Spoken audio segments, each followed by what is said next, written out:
Good evening, this is Viewpoint. I'm Zaka Jacob. The Karnataka High Court, in a significant judgment today, has ruled that hijab is not an essential practice in Islam, and therefore wearing hijab in colleges is being struck down. Now, this draws a line in the sand in what can and cannot be done in institutions under the freedom of religion. The court has also said that applying a uniform in institutions is a reasonable restriction, and all fundamental rights come with reasonable restrictions. Will the protesting Muslim students and activists who've been instigating them, will they finally comply with a verdict that's been put down as the letter and spirit of the law now by no less than a high court of the land?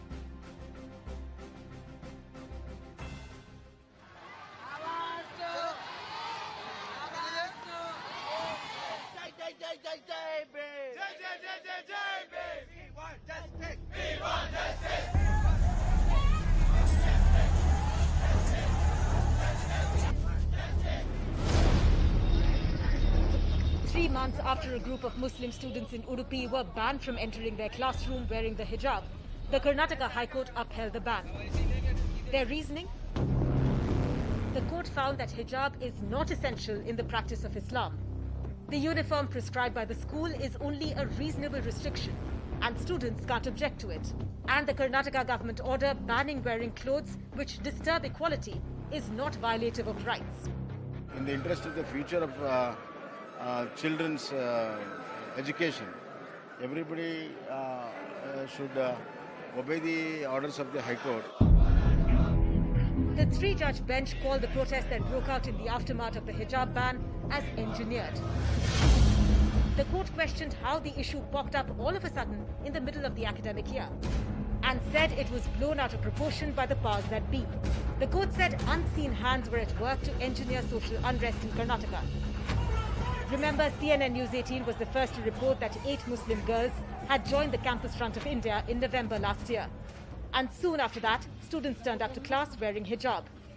ನಮ್ಮ 6 members ಇದು same opinion ಇದೆ ಈಗ ನಾವು ಹಿಜಾಬ್ ಇಲ್ಲದೆ ನಾವು class ಹೋಗುತ್ತೇವೆ. After the verdict, a political slugfest erupted.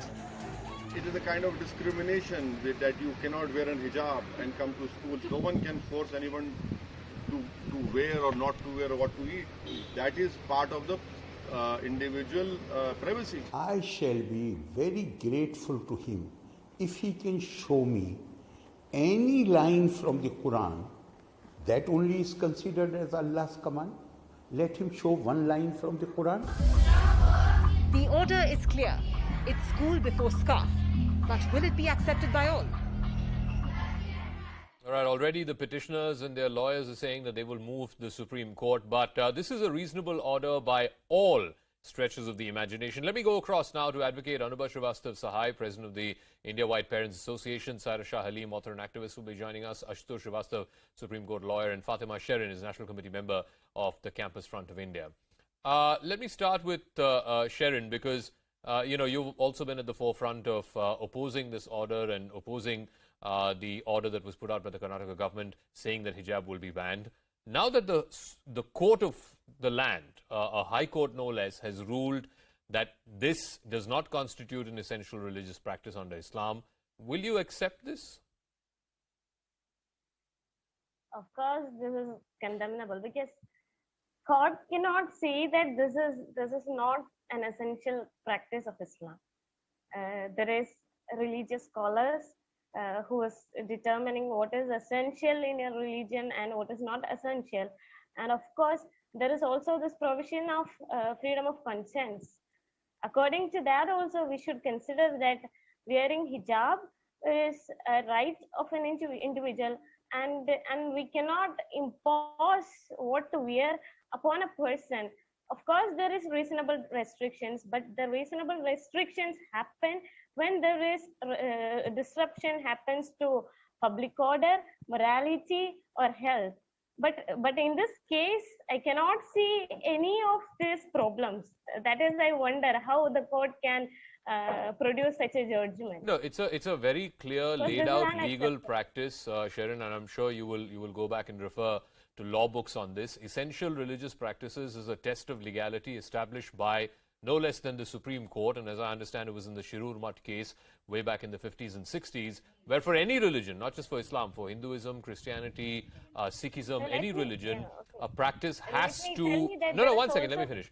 Has to stand what is called the ERP, or the essential religious practice, for it to be considered fundamentally inviolable. But anyway, be that as it may, let me now ask Advocate Anubhav Srivastava. The court has also said that every fundamental right, and the court is right, every fundamental right comes with reasonable restrictions. So in an institution such as a school or a college, prescription of a uniform is a reasonable restriction. Advocate Sahai.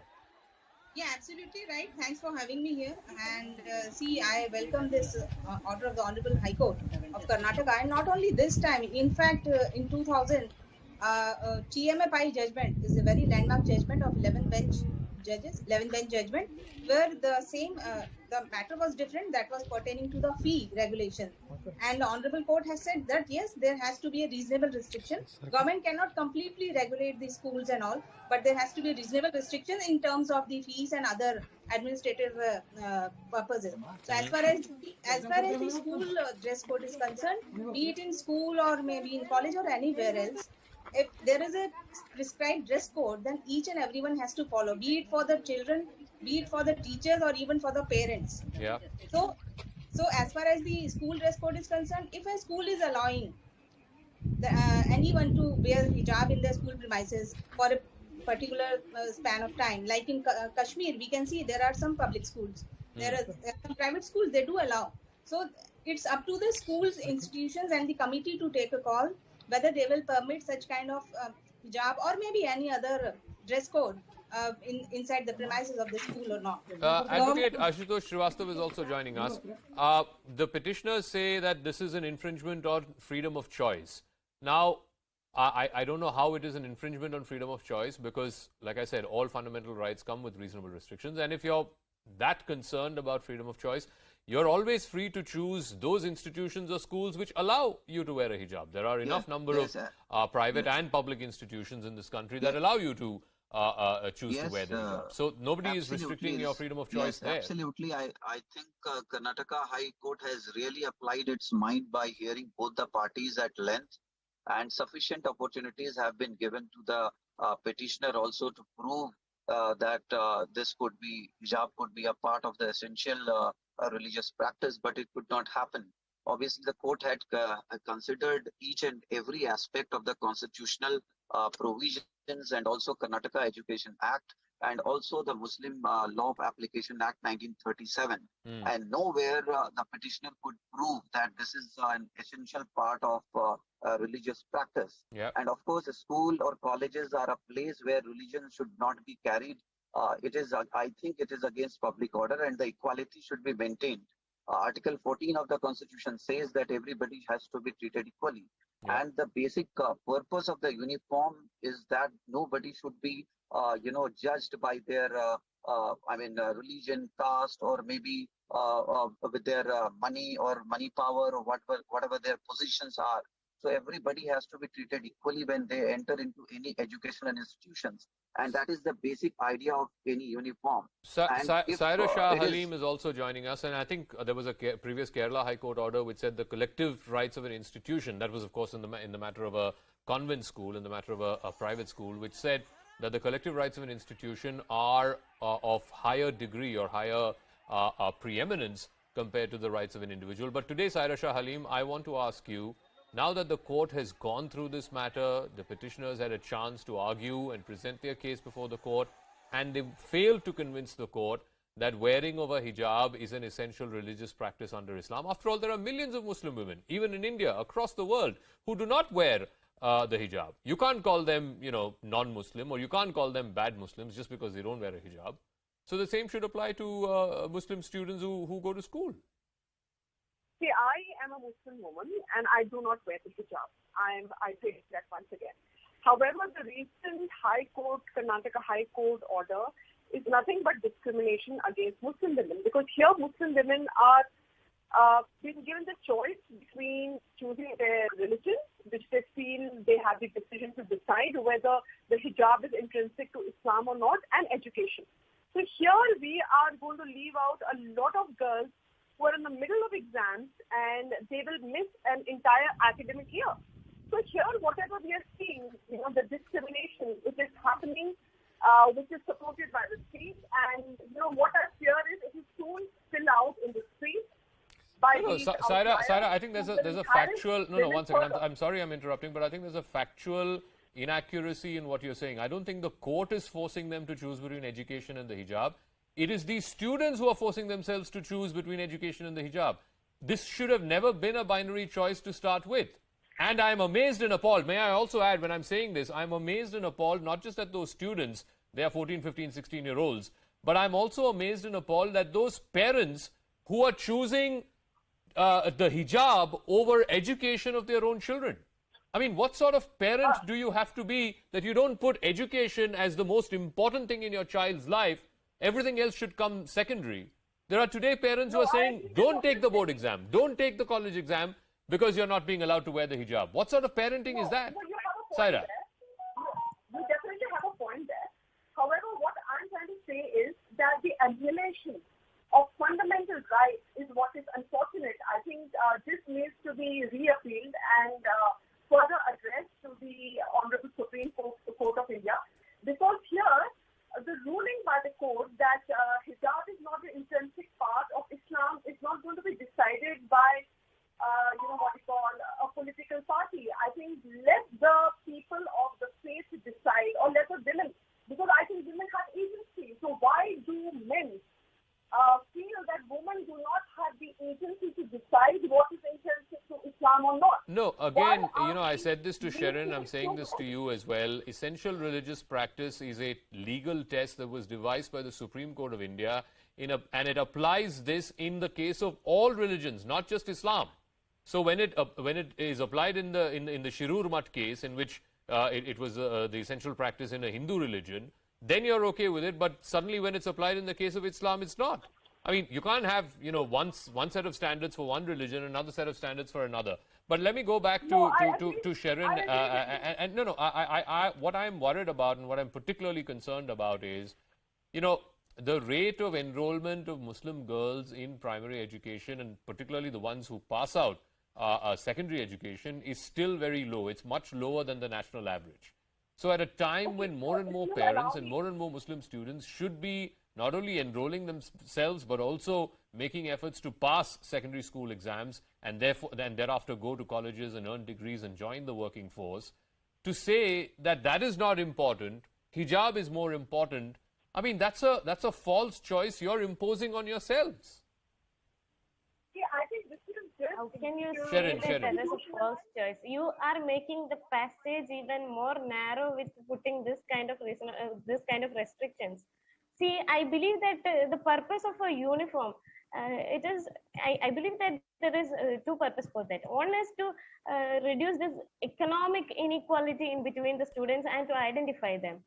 See, when I wear hijab, that doesn't make any issues like that. I mean, they are not asking to wear whatever they want. Students are ready to wear hijab according to the uniform. Means this is an educational institution run by the state government, or receive the no, but aid Fatima, of the tomorrow and Hindu students say I'll wear the uniform, but I'll also wear a bhagwa scarf on me. Would that be acceptable? Or Christian students say, I'll wear the uniform, but I'll wear a giant crucifix outside my shirt. I mean, is that acceptable? See, you have been earlier telling who is going to stop this? See, this is the court verdict saying that this is not an essential practice. This is ridiculous. There is millions of people who when court has ruled when court has ruled Sharon, when court has ruled certain practices are not essential in Hinduism, you're okay with that. When the court has ruled certain religious practices are not essential in Sikhism or in Christianity, you're okay with that. But somehow when it comes to Islam, you won't accept that. It's a legal test. It's not a religious test. It's a legal test. And are you telling me courts of law in this country are not competent to devise a legal test? If it is a legal test, I would have to admit that the court has miserably failed in this test.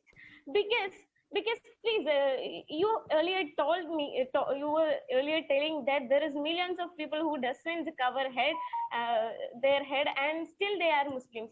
Yes, also there is millions of Muslims. They strictly believe that covering their head is a part of their religion, and you are all of a sudden asking them to stop that. No. Stop One to second. do that. Again, I Of want to bring course- Advocate of Sahai in. course there would I be want to bring in fallout in Advocate the Sahai into this education. conversation. One second. What the court is essentially saying today is, in a school or a college, an institution, the court did not say, Advocate Sahai, that you can't wear the hijab when you're at home. Or the court did not say that you can't wear the hijab going out to the market or to a mall. Of course, people are free to wear what they want to wear. But when you come to an institution like a school or a college, then, and particularly in those institutions where there is an explicit dress code, then it's that, the primacy of the institution, that takes preeminence. It's not the rights of the individual. I was Advocate Sahai. aware that the schools No, one second, are very Advocate Sahai. rigid concepts. Can you repeat it again? No, I'm saying again, students like Sharon are saying, how can you stop us from wearing what we want to wear? I don't think the court decision today stops them from wearing what they want to wear at home or in a market or in a mall. They are free to wear what they want to wear. But in a school, in an institution which has a dress code, you have to follow that dress code. Absolutely right. And my appeal to all the students also, that see, don't get misled by so many debates and all, whatever is happening. Law of the land is applicable for everyone, each and every citizen. When there is a rule that the school code will be applicable, school dress code will be applicable, whatever school will decide, or any educational institution or any company or whosoever will decide a dress code, you have to follow, be it an educational institution, or if you are applying for a job, then also you have to follow their dress code, that 5 days a week. Even we as a lawyer, we have to follow our dress code. So as a citizen of this country, we are a progressive country. We are a progressive country and we have to move ahead. We cannot just keep on debating on these petty issues where the dress code comes first and then education. We have to give importance to the education. Girls' education is very important in our country. Absolutely. Girls are out of school, they're not able to study properly, and because of all these hurdles by their parents, by their community. And again, I say, I pity those parents who say that education of their children is less important than them being able to wear the hijab. I'm getting a piece of breaking news. You can see this flashing across the screen as well, and I'll get Sarah Shah Halim to weigh in. This is, of course, expected legal procedure. The petitioners are now saying that they will challenge this in the Supreme Court, and a plea has been moved in the Supreme Court against the hijab ban that was upheld today by the Karnataka High Court. The plea has been filed in the Supreme Court challenging the High Court order. We don't know if it's been listed by the court or by the registrar's office. That we will get details on soon enough in the next few hours or so.